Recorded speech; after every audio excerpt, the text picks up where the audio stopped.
დედა, სერგო არიქა, ლარმა მოიხედა ქიმიური თერაპიის მერე თვალები გაახილა, ერთი წამოილუღლუღა გვერდითა პალატაში ეკონომიკა რომ წევს მაგას მიხედეთო, მე თავი დამანებეთო.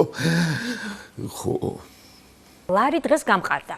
ეროვნულმა ბანკმა რეზერვებიდან 40 მილიონი დოლარი გამოიტანა. ეროვნულ ბანკში მონეტარული პოლიტიკის კომიტეტის სხდომა გაიმართა. მთავარი გადაწყვეტილება რეფინანსირების განაკვეთის ცვლილებაა. გიორგი ქადაგიძეს ახლა მთავრობის იმედი აქვს.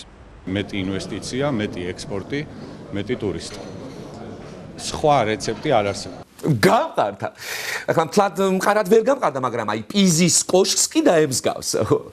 მაგრამ მაინც თუნდაც გიხარია. ვერ გაიგეთ ექიმა რა თქვა. 1-2 ინვესტიცია და 1-2 მილიონი ტურისტი თუ არ შევაშველეთ, დიდხანს კი ვერ იდგება ფეხზე. არა, მე არ მჯერა ამ ექიმის, არაგაც. მოიცა რაღაცა, ვისი მჯერა? ვისი მჯერა?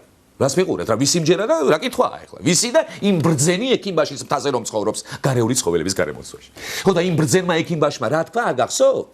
რა თქვა და ლარი ჯამრთელია, არაფერი ჭირსო. და არ ყოფილა მართალი? ხო გამყარდა.